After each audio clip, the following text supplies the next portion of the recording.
자, 이제 소송이 여러분들 어떤 모습으로 이루어지는지 일단은 행정법 배우러 오셨으니까 항고소송의 틀을 한번 이제 보시면, 항고소송도 종류가 여러 가지가 있는데 여러분들 기본적으로 항고소송에 취소소송, 이 취소소송은 뭐 자체를 없애달라는 거예요. 처분. 지금 여러분들을 침해하고 있는 행정청의 우월한 주의에서 한 그 처분, 그거를 취소해달라, 그렇게 내는 게 없애달라, 취소소송이에요. 근데 여러분들이 소송을 내면 법관이 그냥 다 판결 내려주는 게 아니에요. 법원의 판결을 받기 위해서는 여러분들이 소재기할 때 갖춰야 되는 요건들이 있어요. 요건들이. 자, 제가 위법하게 운전면허 취소를 당했어요. 제가 위법하게 영업정지를 당했네요. 그랬더니 생계가 힘들어져서 가족들이 밥을 굶어요. 그럼 저희 어머니가 취소소송을 낼 수 있어요? 못 내죠. 기본적으로 소송을 제기해서 법원에 판결을 받으려면 원고 적격이 있어야 돼요. 원고 적격. 그 판결을 받아서 지금 권리 침해당했다고 구제받으러 온 거잖아요. 그 권리 침해당한 자, 걔만 소송의 원고 적격을 가져요. 전혀 권리 침해당하지 않은 사람이 소송 제기하면 그냥 각하 판결이 나와요. 이건 소송 요건이 갖춰지지 않았다. 첫 번째 갖춰야 되는 요건이 원고로서의 자격이 있어야 돼요. 결국 이 원고 적격이 뭘 침해당한 자예요? 권리. 그럼 여러분들이 행정법 배울 때 공법에서 인정되는 개인적 공권, 이것들을 막 배워요. 얘는 공권이 있는 애다, 얘는 없는 애다, 이걸 막 배워요. 이걸 배우는 이유는 여기서 권리가 인정된 사람만이 항고소송, 소송을 제기할 원고로서의 자격이 있다는 거예요. 그것 때문에 이걸 막 배워요. 두 번째, 피고 적격. 자, 지자체장이 여러분들한테 건축허가 신청했더니 거부 처분을 했어요. 위법하게. 그럼 여러분들이 대통령을 피고로 데리고 오면 돼요? 안 돼요. 지금 항고소송의 대상은 뭐예요? 처분. 그럼 피고는 그 위법한 처분을 한 그 처분청을 데리고 와야 돼요. 처분청. 그럼 여러분들 이 처분청이 안전행정부 장관이에요. 법무부 장관이에요. 법무부 장관은 행위를 할 수 있는 인간이잖아요. 항고소송의 대상은 처분이에요. 인간이 한 처분이 항고소송의 대상이에요. 근데 그 사무는 국가 사무예요. 법무부 장관이 자기 개인적으로 무슨 처분하고 다니는 게 있어요? 국가의 기관의 장으로서 처분하고 다니는 거예요. 국가기관의 장으로서. 근데 항고소송의 대상은 처분이에요. 그러면 처분청을 데리고 와야 돼요. 근데 이 사람은 행위를 할 수 있는 인간이잖아요. 이 사람이 어떤 조세 부과를 했네요. 행위를 할 수 있으니까. 그럼 그 세금을 여러분들 내야 되잖아요. 그때 여러분들은 그 세금 납부 의무는 세무서장에 대한 의무예요? 국가에 대한 의무예요? 국가. 여기서 여러분들은 행정주체와 행정청을 배워요. 행정주체는 권리 의무를 가질 수 있는 인격체, 국가, 지자체. 그럼 여러분들은 누구한테 돈을 낸 거예요? 세금을? 국가한테. 원래 1억만 내면 되는데 2억을 내라고 그래서 2억을 냈네요. 누가 갖고 갔어요? 국가가. 그럼 1억을 돌려받아야 돼요. 내 돈 잘못 갔으니까 돈 돌려줘. 그건 돈 달라라는 거에서는 누가 우월해요? 대등해요. 그럼 그건 무슨 소송으로 가요? 당사자. 그때는 피고를 누굴 데리고 와야 돼요? 돈 갖고 있는 애. 그럼 당사자 소송의 피고는 행정청이 아니에요. 행정주체. 그래서 여러분들은 행정주체와 행정청은 다른 개념이다. 이걸 막 배워요. 그걸 배우는 이유는 항고소송의 대상은 처분이에요. 조세부가 자체를 날리려고 그래요. 그건 항고소송이에요. 그럼 조세부가를 한 세무서장을 데리고 와야 돼요. 그 조세부가로 돈을 냈어요. 근데 더 냈어요. 잘못 냈어요. 그 돈 돌려받는 소송은 대등관계에서 돈 달라라는 모습이고, 돈을 갖고 있는 인격체를 데리고 와야 돼요. 그럼 국가나 지자체를 데리고 와야 돼요. 근데 얘네는 행위를 못 하잖아요. 행위를. 그럼 국가가 피고예요. 그때는 법무부 장관이 국가를 대표해서 소송을 수행해요. 지자체가 피고면 지자체장이 지자체를 대표해서 소송을 수행해요. 행정주체와 행정청 전혀 다른 개념이에요. 이건 인간을 지칭하는 개념이에요. 행정주체는 정말로 공법상 권리나 의무를 갖고 있는 인격체들. 자, 피고 적격이 있는 애를 데리고 와야 돼요. 세 번째, 대상 적격이 있어야 돼요. 지금 무슨 소송이에요? 항고소송.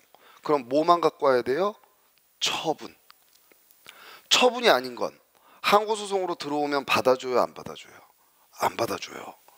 항고소송의 대상은 처분만 항고소송의 대상이에요. 그럼 여러분들이 이제 행정법을 배우시면서 권리가 있다, 상대방은 얘네다, 그리고 나서 배우는 게 가장 많은 영역의 70%가 행정행위예요. 행정행위. 그걸 배우는 이유는 뭐예요? 아, 이거는 행정행위가 아니야, 이건 행정행위 맞아, 처분이야, 이렇게 막 공부를 해요. 그걸 배우는 이유가 뭐예요? 처분으로 침해당했을 때, 처분이 여러분들 권리 침해했을 때, 그때 무슨 소송을 가서 구제받을 수 있어요? 항고소송. 그러면 여러분들 거기 배울 때, 자, 행정지도는 처분이 아니다. 그럼 여러분들 행정지도 가지고 항고소송 들어오면 받아줘요, 안 받아줘요? 안 받아줘요. 조세부가는 그게 위법하면 항고소송 들어와서 구제받을 수 있어요. 항고소송의 대상은 처분만 가능해요. 그러니까 이것 때문에 내가 지금 어떤 작용으로 침해를 받았지? 아, 처분이네, 행정행위네. 그럼 항고소송 가는 거예요. 아, 이건 처분이 아니네, 이건 공법상 계약에서 계약 해촉, 아, 이건 대등관계에서 나온 거니까 당사자 소송 가야겠네. 국가하고 나하고 토지 매매 계약 체결했는데 돈을 안 주네요? 돈을 안 줘요. 그건 사법상 매매 계약이에요. 그럼 그때 무슨 소송 가요? 민사소송. 항고소송을 내려면 처분으로 여러분들이 침해를 받아야 돼요. 네 번째, 제소기간. 항고소송의 취소소송은 여러분들 위법한 침해가 있어도 1년이고 2년이고 3년이고 지나도 무조건 다 낼 수 있는 게 아니에요. 취소소송, 항고소송을 내려면 처분이 있은 걸 안날로부터 90일, 있은 날로부터 1년 이내에만 받아줘요. 1년 이내에만. 왜 그러냐면, 자, 처분을 했대요. 처분은 대등관계에서 한 거예요, 우월한 지위에서 한 거예요? 우월한 지위. 왜 우월한 지위를 인정해 준 거예요? 공익 달성을 위해서, 법에서. 그럼 이게 위법해도 원자력 발전소 허가가 나갔어요. 원자력 발전소 허가가 나갔어요. 나가면 안 되는데 위법하게 나갔어요. 요건이 안 갖춰졌는데. 근데 공사가 막 진행됐어요. 그래서 이제 바로 내일부터 전기 공급이 가능해지기 시작했어요. 지금 전력난에 시달리고 있는데, 그래도 무조건 원자력 발전소 허가는 위법하다, 그 인근 주민들이 없애달라, 막 소송을 냈네요. 지금 막 전기 공급하는데 어쨌든 위법하네. 그리고 그걸 날려버리면 달성하려는 공익이 다 깨지죠. 그러니까 항고소송의 취소소송은 설령 위법했더라도 빨리 와라, 빨리 90일이나 1년 이내에 와라. 이거 지나면 처분 안 없애준다, 놔두겠다. 공익 달성의 효과가 굳었기 때문에. 그럼 이 사람 어쨌든 위법하게 침해받았잖아요. 그렇지만 처분 자체는 못 없애요. 그럼 이 사람은 위법하게 침해받아서 금전적 손해가 발생했다면 국가배상은 받을 수 있어요. 국가배상은. 하지만 원자력 발전소 자체는 날릴 수가 없어요. 놔둬야 돼요. 그게 제소기간이에요. 그럼 1년 지나서 들어오면 받아줘요, 각하 판결 나가요. 각하 판결. 5. 소의 이익. 지금 소송을 냈잖아요. 그럼 판결은 그 사람을 구제해 주려고 나가는 거잖아요. 자, 와서 부숴요. 당연히 우월한 지에서 부수죠. 그럼 당연히 항고소송 갈 수 있어요, 없어요? 갈 수 있어요. 우월한 지에서 와서 부수잖아요. 갈 수 있어요. 소송은 아무리 빨라도 6개월 걸려요. 이미 다 부서졌어요. 그럼 철거를, 그 처분을 없애주세요. 판결 나와봐야, 자, 철거, 취소, 없애줄게 해봐야 그 판결문으로 건물이 올라와요? 건물이 올라와요? 판결문 자체로 안 올라와요. 그럼 그 판결은 쓸모가 없어요. 소의 이익은 이 소송을 진행해서 판결이 나오면 판결은 그 사람을 구제해 주려고 판결문을 내려주는 건데, 판결문이 이미 침해가 종료돼서 쓸모가 없으면 그 판결은 필요가 없다는 거예요. 영업정지 1개월 맞았어요.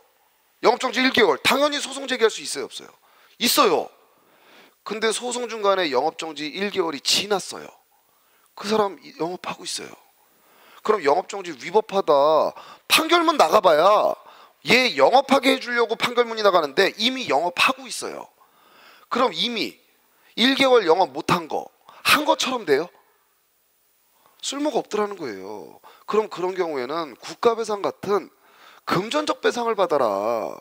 처분 자체를 날릴 게 없다. 이미 사라졌어요. 이미 종료됐어요. 그럼 그때는 이 소송은 쓸모가 없더라는 거예요. 6번째, 행정, 심판, 전치주의. 당연히 여러분들은 사법부에 소송을 내서 구제받을 수 있어요. 사법부에 내서. 근데 이 행정심판이라는 건 뭐냐면 소송과 유사한데, 여러분들이 청구해서 피청구인을 데려다 놓고 제3의 중립적인 위원들이 앉아서 얘기를 들어보는데, 소송과 유사한데 이 행정심판은 행정부 내에 설치해요. 그래서 비용도 덜 들고 신속하게 좀 진행이 되는 이런 심판이라는 제도를 대한민국은 가미하고 있어요. 이 심판을 여러분들 어디에서 한다고요? 행정부. 그럼 지금 행정청이 한 처분을 누가 심사해요? 행정부가. 그럼 잘 통제가 될까요, 안 될까요? 잘 안 돼요. 근데 만약에 이런 제도를 그래도 만들어 봤네요? 지금 쓰고 있어요. 소송 올 때 이거 무조건 거치고 하라. 그래 버리면 여기 잘 구제 안 되죠.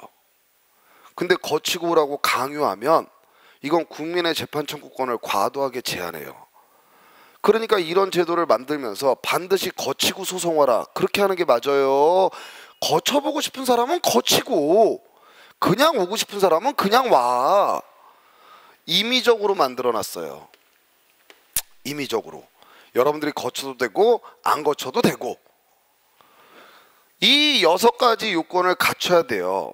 거쳐도 되고 안 거쳐도 되고. 근데 예외적으로 개별법에서는 반드시 거치라고 하는 처분들이 있어요. 대표적인 게 운전면허 관련 처분들. 그럼 하루에도 여러분들 전국의 영업정지, 아니 면허 정지, 면허 취소가 한두 개예요? 수만 개, 수십만 개예요. 수십만 개. 그게 전부 소송으로 바로 들어와 버리면 모든 행정법원은 맨날 면허 정지 사건만 하고 앉아 있어요. 이런 경우에는 심판을 반드시 거치고 하라. 그럼 여기 거쳐봤네요? 여기서 대부분 다 걸러져요. 그래도 난 정말 싸우겠다, 소송까지. 걔네들은 들어와요. 하지만 대부분 그런 운전면허 관련 처분은 이유가 없는 그런 내용들이 상당히 많아요. 그걸 전부 소송으로 한 번에 받아버리면 이건 법원이 폭발해요. 그러니까 이런 경우에는 예외적으로 반드시 거치고 오라 그래요. 이 요건을 갖춰야 법원이 심리를 해요. 심리를. 그래서 원고가 막 얘기하고 피고가 막 얘기하고, 그럼 법관이 양쪽 얘기를 다 들어보고 이제 판결을 내려요. 소재기는 누가 했어요? 원고가. 그럼 항상 시작을 한 원고가 있기 때문에 소송의 승패는 원고를 기준으로만 얘기해요. 피고 승소 이런 거 없어요. 원고 청구 이유 있으면 원고 승소, 인용. 원고 청구 이유 없으면 원고 청구 기각. 그래서 인용 판결이 나오기도 하고 원고 청구 인용, 원고 청구 기각. 지금 이 사람이 위법하다고 소송 냈잖아요. 없애달라고. 그럼 원고 청구 인용은 그 처분이 적법이라는 거예요, 위법이라는 거예요? 그 처분이 적법이라는 거예요, 위법이라는 거예요? 위법. 위법. 기각은 그 처분이 위법이라는 거예요, 적법이라는 거예요? 적법이라는 거예요. 이렇게 판결을 내려줘요. 그 처분이 위법인지 적법인지에 대해서. 근데 요건이 안 갖춰지면 무슨 판결이 나가요? 각하. 각하. 이때 이 심리를 뭐라고 얘기하냐면 사실심 변론기일이라고 얘기를 해요. 사실심 변론기일. 정말로 법관 앞에 와서 법관한테 하고 싶은 얘기를 다 해보고 그걸 뒷받침하는 증거도 제출하고 법관의 면전에서 자기 하고 싶은 얘기를 다 하는 날이 사실심 변론기일이라고 그래요. 여기서 여러분들 한번 생각해 보세요. 자, 두 사람 간에 어떤 분쟁이 터졌어요. 만약에 법관이 얘네들 사이에 어떤 일이 있었는지를 직권으로 막 조사해서 판결을 내려요. 그게 직권탐지주의. 아니다. 얘네들이 열심히 얘기하게끔 하고 그 얘기를 다 들어본 다음에 얘네가 내는 증거 다 받아보고 판결을 내려라. 변론주의. 어느 게 여러분들 정당한 판결이 잘 나올까요?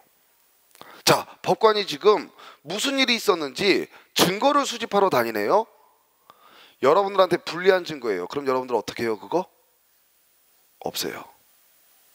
그 증거가 나한텐 불리한데 동시에 상대편한테는 유리한 거죠. 그렇잖아요. 그럼 법관이 직권으로 뒤지고 다니면 여러분들은 나한테 불리한 증거를 다 없애요. 그럼 도대체 무슨 일이 있었는지 제대로 못 알아봐요. 근데 만약에 너희들이 각자 자기한테 유리한 사실 그거 주장해라. 증거 내봐라.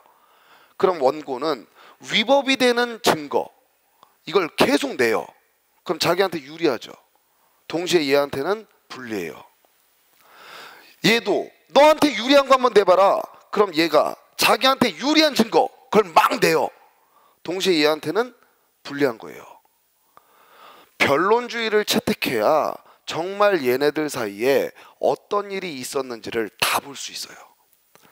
그래서 어떤 국가든지 대부분은 변론주의를 채택해요.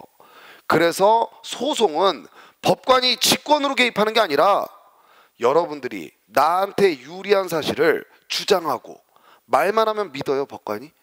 안 믿죠. 그 유리한 사실이 진짜 존재한다라는 증거들을 막 내서 법관을 확신시켜야 돼요. 그게 입증 책임이라고 얘기를 해요. 그래서 막 들어보네요. 막 들어봐요. 이때 왜 사실심 변론기일이라고 소송에서 얘기하냐면, 자, 원고가 아까 나이트클럽 오픈했다가 일주일 만에 영업 허가 취소당한 사람이에요. 그래서 이건 문제 있다. 소송 제기했네요. 자, 얘기 한번 해보세요. 그럼 이제 얘가 얘기를 해요. 제가 몇 월 며칠에 10억을 들여서 이렇게 가게를 오픈했습니다. 10억 들어간 영수증 첨부해서 내요. 그랬고요. 내가 영업한 지 일주일 동안 단 한 명의 미성년자도 안 받았다. 신분증 검사 잘했다. 그래서 신분증 검사했던 증인들 이런 사람들 쫙 증거로 내요. 근데 갑자기 어느 날 갑이라는 애가 왔는데 얘는 외관이 40세가 넘어 보인다. 사진을 딱 내요. 근데 얘한테 맥주 한 병을 팔았더니 갑자기 구청에서 영업 허가 취소가 날라왔다. 이렇게 얘기해요. 그러면서 갑자기 원고가 법관님, 이 영업 허가 취소는 비례 원칙에 위반돼서 위법해요. 이 얘기를 하는 순간 법관이 말을 못하게 해요. 법은 법관이 한다. 너희는 어떤 일이 있었는지 사실만 얘기해라. 법을 얘기하면 안 돼요. 나한테 일어난 어떤 사실이 있었는지 그것만 얘기해라. 그것만. 법은 법관이 한다. 딱 혼내요. 자, 이제 피고한테 유리한 얘기 한번 해보세요. 몇 월 며칠에 전화를 한 통 받았습니다. 익명의 제보 전화를. 그래서 이 가게에서 미성년자한테 술 판다라는 얘기를 들었습니다. 그래서 저희가 몇 월 며칠 몇 시에 그 현장에 나갔습니다. 그래서 공무원 증표를 제시하면서 업장 내에 누가 미성년자인지 한번 쓱 둘러봤습니다. 근데 이 사람이 여기 테이블에서 술을 마시고 있었습니다. 신분증 검사를 했습니다. 18세였습니다. 그래서 미성년자이기 때문에 허가 취소를 했습니다. 얘기해요. 그러면서 갑자기 피고가 법관님, 이 허가 취소는 청소년보호법 제 몇 조에 근거한 거기 때문에 적법한 거예요. 그러면 법관이 얘한테 닥쳐. 그래요. 아까 혼나는 거 못 봤어? 너희는 어떤 일이 있었는지 사실만 얘기해. 사실. 법은 내가 알아. 그러면 이제 자기가 있었던 유리한 사실들을 다 얘기했네요. 거기에서 법관은 말만 한다고 믿어주는 게 아니에요. 말만 한다고. 증거가 뒷받침된 사실. 요 사실을 딱 확정해요. 그럼 이제 보내요. 당사자들을. 그리고 사실심 변론기일을 종결해요. 그럼 법관이 이때 이런 일이 있었구나. 요 사실관계에다가 법을 적용하는 거예요. 판사실에 들어가서. 그래서 미성년자한테 18세에 주류 제공했는데 그러면 일단 성문법을 뒤져보자. 청소년보호법을 뒤져봤네요. 미성년자한테 주류 제공하면 허가 취소할 수 있어요. 그럼 성문법을 봤더니 적법해 보여요. 근데 법관이 이상해요. 얘 사진을 봤어요. 사진을. 그랬더니 얘는 도저히 미성년자라고 볼 수 있는 외관이 아니에요. 40세가 넘어 보여요. 그런 애한테 단 1회 주류 제공했다고 허가 취소라는 건 너무 가혹하지 않나? 가혹해. 그러면 그 처분은 위법. 근데 만약에 여기서 이 사람이 갑의 사진을 확보 못했어요. 갑의 사진을. 그럼 말만 얜 40세 외관이 40세나 돼 보여요. 법관이 그럼 뭐 증거 있으세요? 아유 도대체 어디 갔는지 찾지 못하겠어요. 사진을 제출 못했어요. 그럼 얘 외관은 40세가 넘어 보이는 애가 아닌 거예요. 그냥 얜 객관적으로 18세예요. 그러면 원고 청구 기각이 나가요. 미성년자한테 술 팔았기 때문에. 그런 특수한 사정을 얘는 밝혀내지 못하면 져요. 그럼 얘가 40세가 넘어 보인다라는 사실은 누구한테 유리해요? 원고. 그럼 얘가 주장해야 돼요. 그게 주장 책임. 말만 하면 믿어요? 안 믿어요. 입증해야 돼요. 증거 같은 거 내서. 얘가 입증했어요. 사진 냈어요. 그럼 얘한테 유리한 판결 나오죠. 얘가 입증 못했어요. 그럼 얘한테 불리한 판결 나오죠. 결국 입증 책임, 주장 책임은 유리한 사실을 얘기하고 입증하라고 해야 말을 많이 할 거 아니에요. 근데 결과적으로 걔가 그 유리한 사실이 있다는 걸 입증 못하면 불리한 판결을 받아요. 그게 소송에서의 입증 책임이라는 거예요. 소송은 이렇게 흘러가요. 그래서 여러분들이 소장을 싹 써서 내면 이제 피고행정청이 답변서 보내고 여러분들이 그 답변서에 대해서 다시 반박하는 준비서면 보내고 서면이 왔다 갔다 두세 번 한 다음에 얘네가 중점적으로 뭘 다투겠구나. 그걸 정리한 다음에 법관이 오라고 그래요. 그래서 법관 면전에서 말을 해요. 그때 말하는 내용은 여러분들은 어떤 일이 있었는지 사실만 얘기하는 거예요. 그래서 법관이 믿은 그 사실을 확정해 놓고 그 사실관계에다 법관이 자기 머릿속에 있는 법을 총동원해서 다 적용해서 판결을 내리고 법원문을 닿는 모습이 되는 거예요. 이게 소송의 흐름이에요.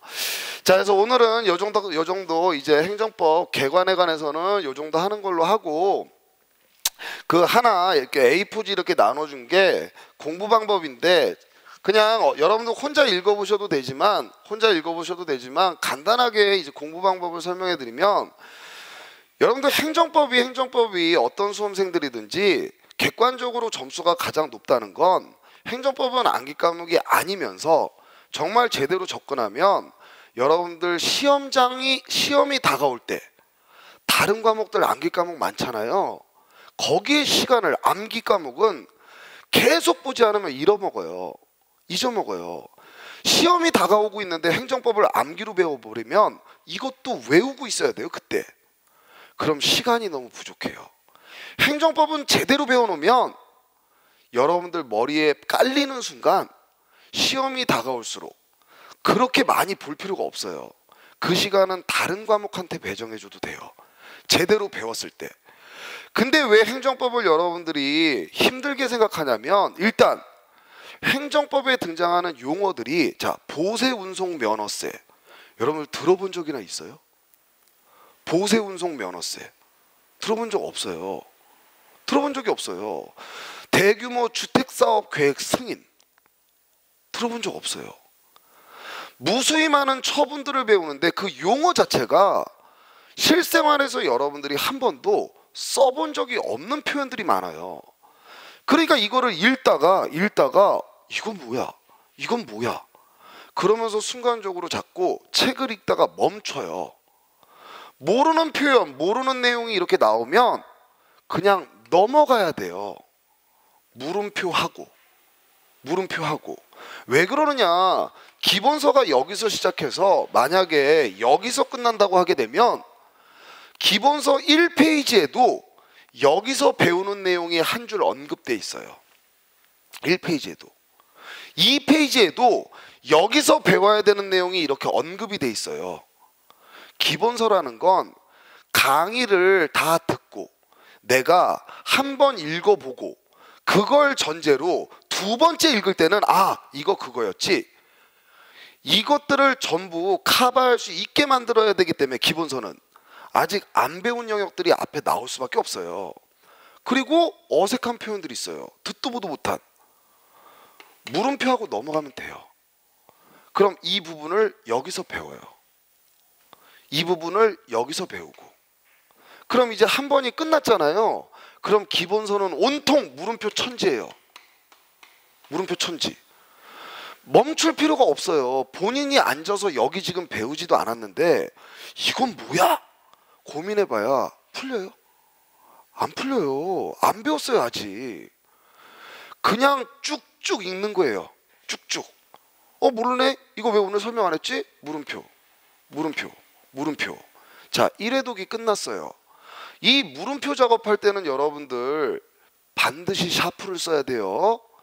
수험생은 공부를 시작하는 순간 왼손에는 자, 오른손에는 필기구가 있어야 돼요. 1회독을 할 때는 샤프를 쓰는 거예요. 그럼 이렇게 쭉쭉 읽잖아요. 그럼 거의 다 줄거예요, 여러분들. 그렇게 돼요. 어쩔 수 없어요. 거의 다 줄거예요, 거의 다. 그리고 이제 물음표도 많고. 2회독을 할 때는 그때는 이제 빨간색 색연필, 필기구, 그걸 가지고 다시 자를 대고 읽어요. 그러면 본인도 혼자 웃어요. 여기다 내가 줄을 왜 고놨지? 이거 아무 의미도 없는데? 그럼 그때는 진짜 요거 중요한 거다. 거기만 빨간색 펜을 치게 돼 있어요. 빨간색을 칠해요. 그러면서 물음표를 만났네요. 물음표를 이제 읽어봐요. 그 부분을. 이거 그거였지? 그러면서 물음표를 지우는 거예요. 물음표를. 그래도 여전히 물음표가 몇 개 남겠죠. 2회독이 끝났어요. 그럼 3회독 할 때는 다시 기본서를 읽는데 빨간색 칠해진 거 안에서도 정말로 요거 하나만 보면 그 페이지가 연상될 수 있는 그런 부분들을 본인이 찾을 수 있어요. 그럼 거기다가 형광펜을 칠하는 거예요. 그러면서 물음표를 이제 지워요. 물음표를. 이 작업이 끝나면 여러분들 행정법은 여러분들한테 정말 효자 과목이 돼요. 그리고 이 작업이 이게 형광펜이 칠해져 있다면 이게 단권화예요. 수험가에서 지금 많은 선생님들이 학생들 현혹시키고 제대로 의미도 모르고 단권화 그래요. 그러면서 기본서를 1500페이지를 만들어요. 내 책은 빠진 게 없어. 그 사람이 그래서 실패하는 거예요. 시험 떨어지고. 단권화는 그런 의미가 아니에요. 단권화는 기본서가 700페이지, 800페이지 되잖아요. 그럼 그 기본서 한 권을 시험 전날 2시간 동안 볼 수 있게 만드는 게 단권화예요. 그래서 시험 전날 툭툭툭 형광펜 보면 그 페이지가 연상돼요. 툭툭툭. 그게 단권화고 그게 내 기본서예요. 절대 기본서는 빠짐없이 만들겠다라고 하는 건 그건 기본서가 아니에요. 기본서는 정말 말 그대로 여러분들이 법이라는 과목이 어떤 건지 그거를 다져주는 게 기본서예요. 그러면 이제 기본서 작업이 끝났네요. 이거 기본서는 계속 읽는 거예요, 여러분들. 멈추지 않고 쭉쭉 읽어 나가는 거예요. 그럼 보통 2개월 정도 기본서 강의를 듣잖아요. 그럼 이제 복습은 철저히 해야 돼요. 법과목 가르치면서 예습해서 오라는 사람은 이상한 사람이에요. 지금 법을 처음 배우는데 법의 틀이 뭔지도 모르고 용어도 모르는데 예습을 왜 해요? 예습 못 해요. 그 시간 다 버리는 거예요. 와서 열심히 들으면 돼요. 그걸 이해시켜줘야 되는 거고. 예습은 여러분들, 여러분들이 한 번이라도 배웠던 경험이 있던 것들, 그건 예습이 가능하죠. 근데 그것도 예습하면 안 돼요. 강의 들을 건데 그럼 혼자서 국사 50페이지 예습했어요. 강의 들으러 갔어요. 수업이 들려요? 지겨워서 못 들어요, 여러분들. 그냥 강의 들으러 가시는 거예요. 무방비 상태로. 열심히 들어요. 복습은 철저하게 해야 돼요. 복습은. 복습 안 할 거면 공부하실 필요 없어요. 어차피 못 붙어요. 복습을 어떻게 하는 거예요? 강의 들을 때는 막히지 않고 쭉쭉 읽어 나가면 돼요. 물음표 하면서. 이래독이 끝났네요. 그럼 이제 여러분들 기본 이론은 절대 흔들리지 않게 다져드릴 수 있어요. 그 다음엔 이제 뭘 하는 거냐면 행정법이라는 단일법전이 없잖아요. 무수히 많은 개별법들을 배워요. 그럼 이 개별법들을 여기서부터 여러분들이 이거 중요해 막 이렇게 접근해버리면 너무 딱딱해서 지쳐요. 여기서는 이 법이 왜 만들어졌는지, 이 법의 중요 조문은 뭔지, 그 정도를 편하게 보면 여러분들은 복습 차원에서 정독만 하면 돼요. 정독. 그러면 나머지 2개월은 뭐 하는 거냐? 행정법에 등장하는 판례, 그리고 조문, 그것들을 이제 다져진 지식을 바탕으로 이건 사건이 이런 거였는데 이렇게 들어가니까 이건 위법한 처분이야. 이건 적법한 처분이야. 그것들을 이제 살을 붙이는 거예요. 이게 뼈대를 만드는 거면 이게 살을 붙이는 거예요. 그러면 이 과정에서는 제가 수업 시간에 지문 OX를 별도로 나눠드려요. 기본서 안에 문제 있는 건 안 좋아요. 왜냐하면 여러분들 사람이 되게 간사한 게 지금 기본서 2페이지 읽었어요. 2페이지. 2페이지 읽었어요. 밑에 확인 문제 나오네요. 그거 틀리는 사람이 있어요, 없어요? 지금 2페이지 봤는데 그걸 문제를 밑에 만들어놨어요. 그거 틀리는 사람이 있어요, 없어요? 없어요. 근데 문제 하나 풀었잖아요. 왠지 공부 많이 한 것 같아요. 5분 공부했는데. 그럼 거기서 집중력이 떨어지고 쉬고 싶어요. 법과목의 기본서는 끊김이 없어야 돼요. 쭉쭉 읽어야 돼요. 쭉쭉. 누가 많이 반복해서 회독수를 올렸느냐가 법과목의 승패예요. 그래서 대신 근데 여러분들은 수험생이잖아요. 그러니까 별도로 그날 배운 범위 내에 지문 OX를 나눠드려요. 그럼 편하게 가시면서 요거 맞는 지문, 틀린 지문, 맞는 지문, 틀린 지문, 그거를 여러분들 2개월 모으면 책 한 권이 돼요. 책 한 권이. 그러면 다시 요 조문 판례 할 때도 다시 기본서 읽고, 이 조문 판례도 진도별로 나가니까 그거에 수업 듣고 기본서 읽고 다시 지문 OX 해보고, 그러면 이제 여러분들 행정법은 거의 한 80점 정도 나와요. 그리고 나서 나머지 2개월간 해야 되는 게 이제 문제풀이, 기출문제, 단원별. 기출문제가 중요한 이유는 여러분들 시험일을 기준으로 출제위원들이 10일이나 15일 전에 소집이 돼요. 외부하고 차단이 되고. 그래서 이제 새로 만나는 사람들 막 만나요. 인사하고. 실제로 여러분들 그분들이 새로운 문제를 다 만들기가 불가능해요. 시간적으로. 새롭게 만들었는데 이거 문제 있습니다. 이렇게 문제가 생겨버리면 제대로 문제 자체를 완성도 못해요. 그러니까 실제 출제되는 문제의 70~80%는 기출문제가 다시 표현만 변형돼서 지문을 깔 수밖에 없어요. 근데 정말 다 기출문제만 내버리면 그 출제위원은 돈 받고 한 게 없잖아요. 그러니까 그래도 돈값은 한다라는 생색은 내야 되니까 이제 한 3~4문제를 만들어요. 그때 만들 때 학설 같은 거 봐요? 절대 안 봐요, 여러분들. 일단 대법원 사이트를 들어가요. 그래서 최근에 나온 판례는 뭐가 있나? 최근에 법 바뀐 건 뭐가 있나? 그거 검색해서 거기서 만드는 게 일반적이에요. 그래서 기출문제 풀이가 중요한 거예요. 어차피 시험의 80%에서 90%는 대부분 기출문제의 내용이기 때문에. 거짓말이 아니고 여러분들 제가 그 공부하면서 옛날에 강의도 했고 여기 윌비스 오기 전에 이그잼에서 이제 7급 전임 행정법을 맡고 9급은 이제 부산 이그잼에서 7급을 같이 했고, 법과목은 여러분들 선생님들이 좀만 노력을 기울여서 성의껏 문제를 만들어주면 18, 19문제는 똑같이 맞춰요. 18, 19문제는. 그래서 어제 이그잼 마지막 문제풀이 수업을 했는데 지방직 보고 서울시 봤잖아요. 학생들이 너무 신기하대요. 정말 고맙대요. 저하고 같이 풀어본 문제에 전부 거의 똑같이 나왔대요. 거짓말이 아니라 여러분도 가서 아시는 분 이그잼에 있으면, 제 수업 들은 분 있으면 물어보세요. 법과목은 한계가 딱 있어요. 법과목은 딱 넘어서지 않는 이 바운더리가 있어요. 이걸 배울 때 입체적으로 배우면 이게 오므라들어요. 근데 병품처럼 펼쳐놓고 배우면 행정법은 여러분들 절대 정복 못해요. 그렇게 수업을 해드릴 거고 이 기출문제 풀이는 그렇게 하는 거예요.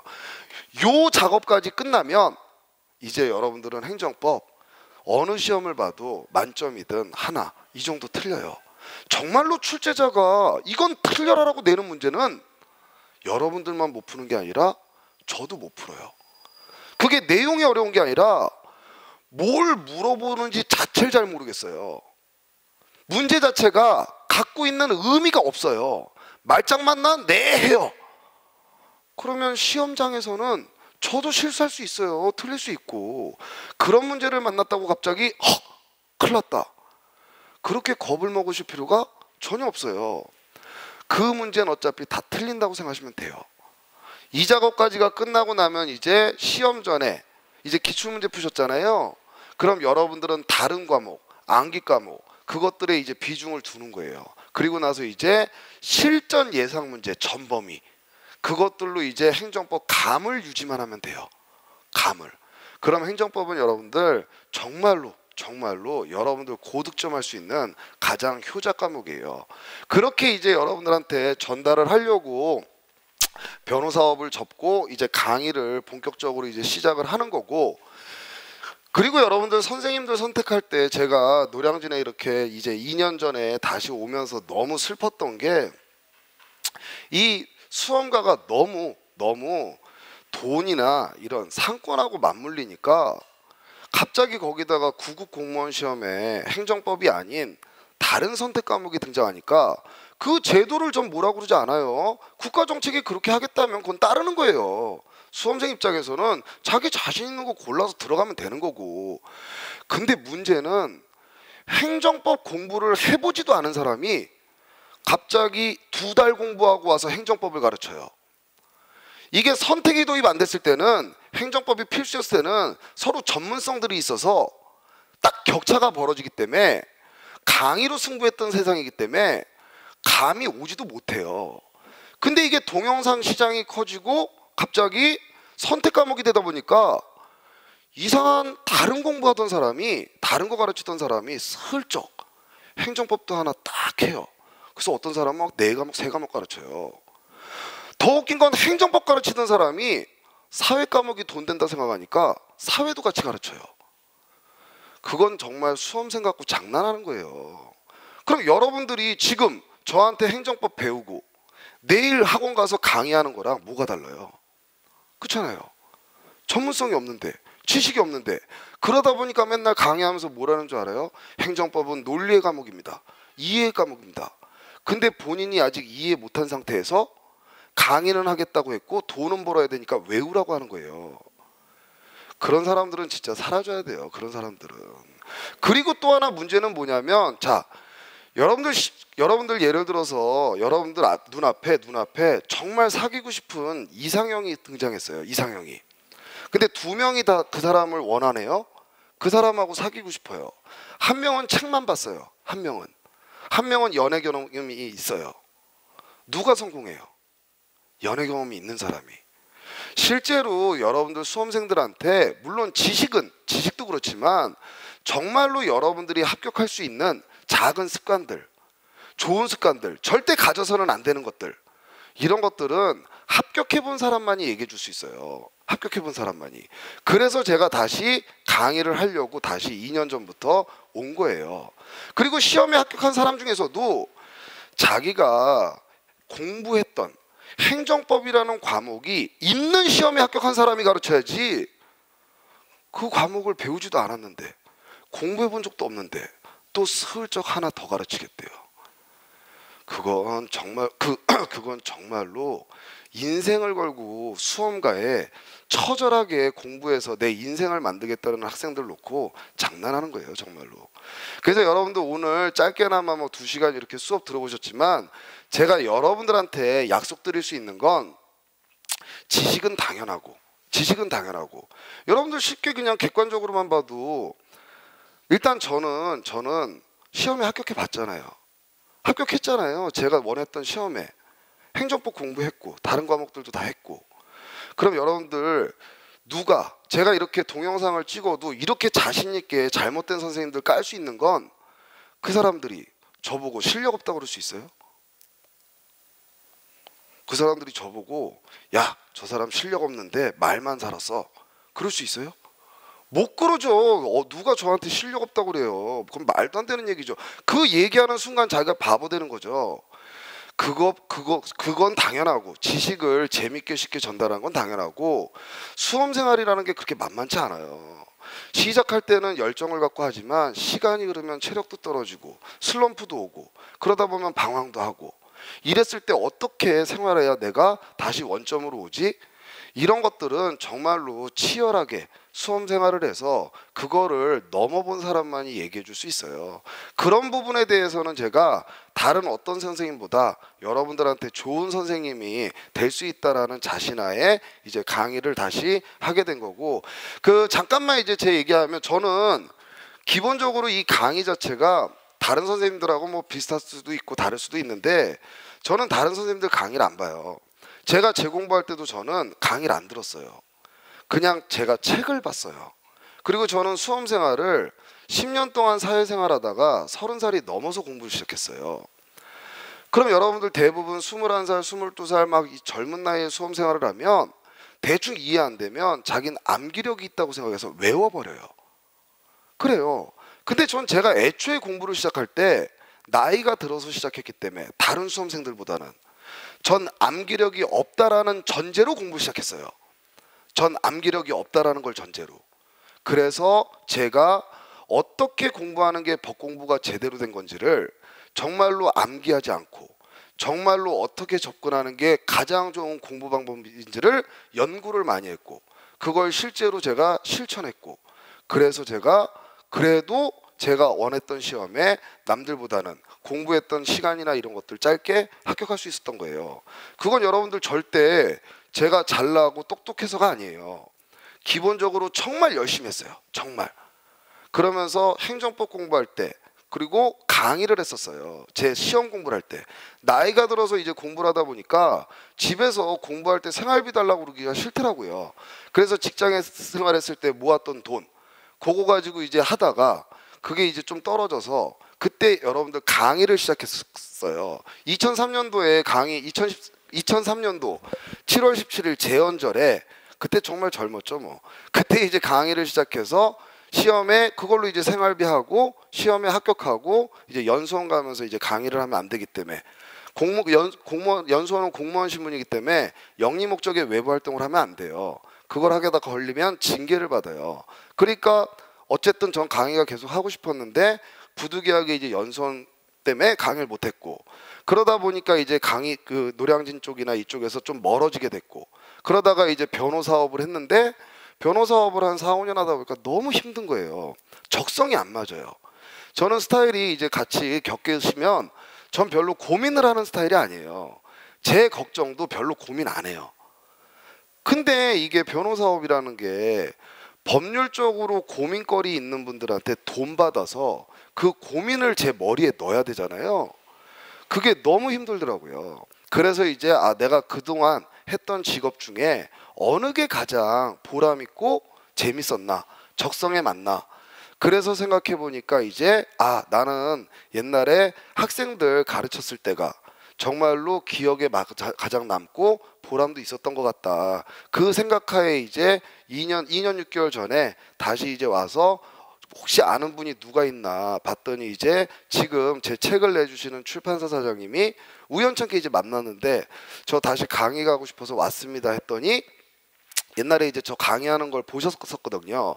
그때 원래 노량진 가자고 그랬었어요. 노량진 가면 무조건 1등 한다고. 근데 그땐 제가 수험생이었어요. 2차생. 그러니까 갈 수 없잖아요. 그래서 이제 정중하게 사양하고 그때 공부해서 시험 보고 이제 붙었죠.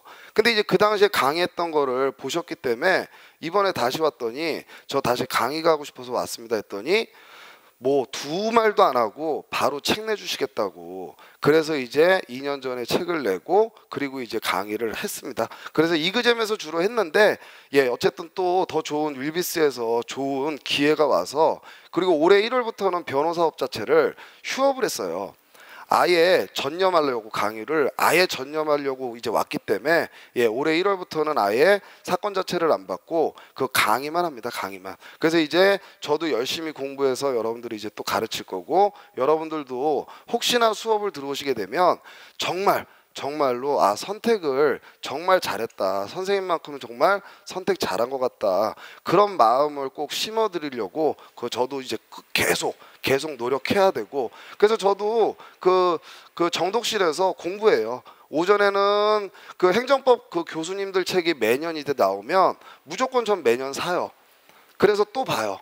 또 보고 이건 이런 게 추가됐구나 뭐 이런 거 보고 오후에는 와서 여러분들 이제 강의하고 저도 이제 완전히 학생 같은 생활을 이제 1월부터 이제 시작했기 때문에 여러분들 누구한테 배우시는 것보다는 아마 가장 정확하고 그리고 가장 쉽게 이해시켜 드릴 수 있는 행정법 수업이 될 것 같습니다. 오늘 어쨌든 또 공개 강의인데 오셔서 열심히 들어주셔서 너무 감사드리고 저도 여러분들 만나서 너무 반갑고 이제 영광이었고 여러분들도 오늘 수업 어떻게 들으셨는지 잘 모르지만 제가 꼭 수업 끝나면 그거를 이제 하려고 그래요. 오늘 수업을 들으셔서 좋으신 만큼 박수를 치는 걸로 그래야 여러분들 매 수업 때도 저도 또 그 박수 소리가 듣고 싶어서 열심히 준비해서 올 것 같고 그리고 또 박수 소리를 들으면 오늘 수업이 별로 안 좋았나? 이렇게 또 저도 스스로 한번 돌아볼 수 있고 그렇기 때문에 그렇게 항상 수업을 이제 마치려고 합니다. 여러분들 수업 들으신 만큼 박수 열심히 쳐주시면 됩니다. 고생하셨습니다.